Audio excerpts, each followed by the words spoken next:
Halo, Assalamualaikum warahmatullahi wabarakatuh. Pada kesempatan kali ini saya ingin membagikan sebuah video tutorial tentang bagaimana menghubungkan handphone atau smartphone kita dengan PC kita. Bukan ya, bagaimana caranya menggunakan kamera di handphone kita sebagai webcam atau kamera untuk PC dan atau laptop kita. Bagaimana tutorial dan langkah-langkahnya? Terus tonton video ini sampai selesai.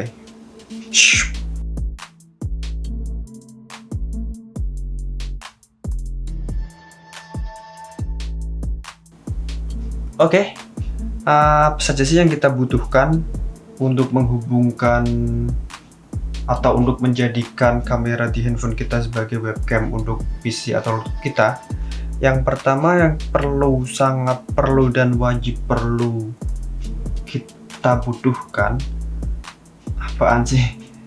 Yang pertama yang sangat wajib kita sediakan adalah handphone, karena kita akan menggunakan kameranya untuk keperluan PC kita atau laptop kita. Dan selanjutnya tentu saja laptop atau PC, dan kemudian kabel USB dan satu aplikasi yang namanya adalah DroidCam. DroidCam ini bisa kita unduh di Play Store atau App Store, dan juga ada satu software namanya DroidCam Client yang wajib kita install di PC atau laptop kita.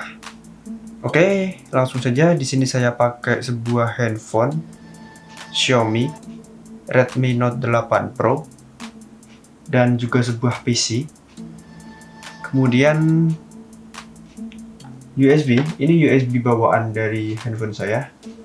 Dan saya juga sudah mendownload DroidCam di HP saya dan juga menginstal DroidCam Client di PC saya. Oke saja, kita langsung ke langkah-langkah selanjutnya. Saya bakal buka DroidCam. Oke. Kemudian saya buka DroidCam Client. Oke, kita start. Jadi di DroidCam ini ada dua metode atau dua cara menghubungkan handphone kita ke PC. Yang pertama dengan menggunakan WiFi atau LAN, dan yang kedua dengan menggunakan USB. Dan yang pertama kali ingin saya coba di sini adalah menggunakan USB. Yang perlu kita perhatikan sebelum menggunakan USB, kita perlu mengaktifkan yang namanya mode pengembangan di HP kita atau developer mode.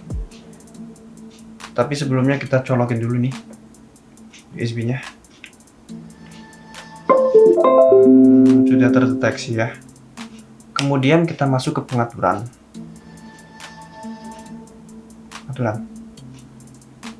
Karena saya pakai Xiaomi Redmi Note 8 Pro, di sini saya masuk ke About Phone atau tentang telepon, dan untuk masuk ke mode pengembangan kita perlu mengetuk 7 kali di menu MIUI version. Mungkin untuk teman-teman yang pakai handphone lain bisa juga mengetuk di UI versionnya, atau bisa juga browsing bagaimana caranya masuk ke mode pengembangan di HP-nya masing-masing ya. Oke, saya mulai ketuk. 1, 2, 3, 4, 5, 6, 7. Lemot ya. 1. Oke, you are now a developer. Setelah saya atau kita masuk ke mode pengembangan, kita perlu membuka yang namanya di sini adalah USB debugging. Kita masuk di mode ini. Kita aktifkan dulu USB debugging. Dan di sini akan ada alert yang isinya ya ini kelebihan dan kelemahan ketika kita menyambungkan USB debugging kita. Ya bisa dibaca teman-teman. Saya asap aja dan sudah masuk di PC saya. Gelap ya. Kita minimize dulu. Dan sedikit catatan buat teman-teman yang baru saja menghubungkan handphonenya ke PC melalui USB debugging, akan ada sebuah alert yang sekali lagi untuk memastikan apakah kita percaya dengan PC itu atau tidak. Kalau memang itu adalah PC kita, ya kita percaya aja orang yang gunain kita allow aja atau accept aja. Setelah kita masuk ke sini, kita aktifkan USB debugging, kita kembali ke DroidCam. Kita bahas lagi DroidCam-nya. Di sini ada logo kamera dengan anak panah ke samping kanan dan ke samping kiri. Ini adalah pilihan untuk menggunakan kamera depan atau kamera belakang. Sini saya memilih kamera belakang saja sesuai selera ya. Kalau teman-teman mau kamera depan ya silahkan pilih kamera depan. Kemudian di sini ada sebuah informasi, ada IP dan juga ada port. Ini kalau ini kurang penting sih ya, karena saya mau menghubungkannya pakai USB, jadi kita abaikan saja. Kemudian titik 3 ada help, setting about, setting apa aja.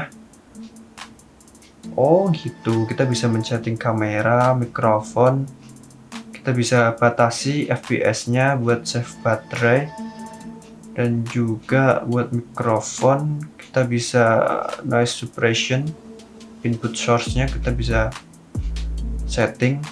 Kemudian IP webcam, nanti bisa dicoba-coba sendiri. Yang pertama, ketika kita sudah terhubung, kita buka DroidCam-nya. Kemudian di DroidCam client di PC kita klik refresh tombol panah ini.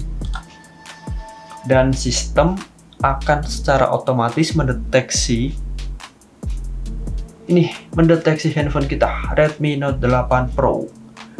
Dan di bawah sini ada port, ya ini portnya sama DroidCam port, ini defaultnya 4747, dan di bawahnya ada dua checkbox yaitu video dan audio. Kita bisa mencetang semuanya, menceklis semuanya jika kita ingin menggunakan audio juga, tapi di sini saya hanya ingin menggunakan video. Jadi kita uncheck audio. Setelah kita selesai uncheck video, kita tinggal start. Boom. Boom boom boom boom boom boom. Kita sudah selesai menghubungkan handphone kita dengan PC kita.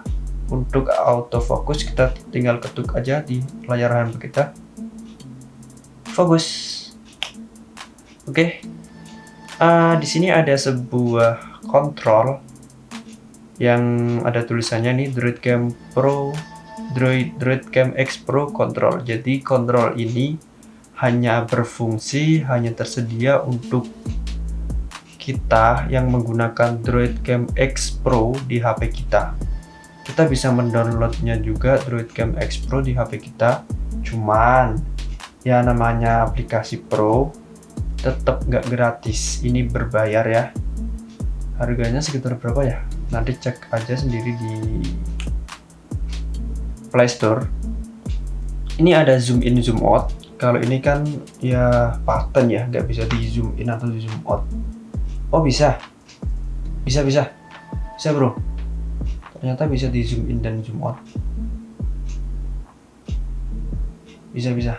Jadi kita nggak perlu ke DroidCam X Pro hanya untuk zoom in dan zoom out. Ini juga bisa di zoom in zoom out.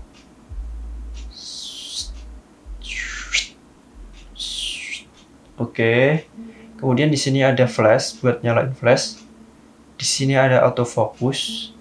Di sini ada mirroring, di sini ada rotate, dan di sini buat screenshot isinya ini kayak buat ya moto. Kemudian ini ada menu DroidCam. Di sini ada HD mode. Fungsinya adalah untuk memilih resolusi. Kita bisa pilih resolusi 480 pixel atau sampai dengan Full HD. Tapi di sini ada notice bahwa yang resolusi ini adalah the best balance of quality and resource usage. Jadi saya pilih ini aja. Teman-teman juga bisa pilih ini Full HD, kemudian pilih OK, tapi resikonya ya komputer kita akan terrestart. Mending kita pilih ini aja, karena saya sebelumnya udah setting ini. Oke, udah sih. Kita coba ya.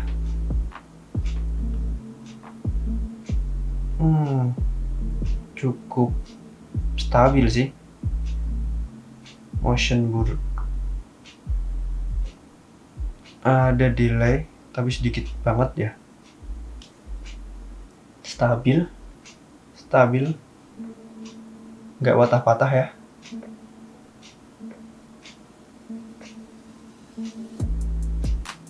Oke sih. Oke. Sudah selesai kita menghubungkan. Jadi kita bisa gunakan ini buat zoom ya, karena sekarang masih musim zoom, atau buat belajar online, buat apa ya, VidCon. Ini sangat berguna sekali menurut saya. Oke, kita cukup ya, karena sudah terhubung. Jadi ya cukup sekian video kali ini. Kalau teman-teman ada saran atau kritik yang membangun, bisalah ditinggalin di kolom komentar, atau ya tanya-tanya sesuatu tentang Droidcam atau apa. Selagi saya bisa jawab dan mampu jawab, saya akan jawab semampu saya. Jika saya kurang paham, saya mungkin akan belajar lebih dulu dan kemudian akan mencoba menjawab. Dan jika video ini bermanfaat buat teman-teman, bisa di-share ke teman-temannya lagi. Siapa tahu ada teman-teman yang membutuhkan informasi terkait Droidcam, ya bisalah di-share. Oke, cukup sekian video kali ini. Mohon maaf apabila ada kesalahan kata atau apa. Ya, wassalamualaikum warahmatullahi wabarakatuh.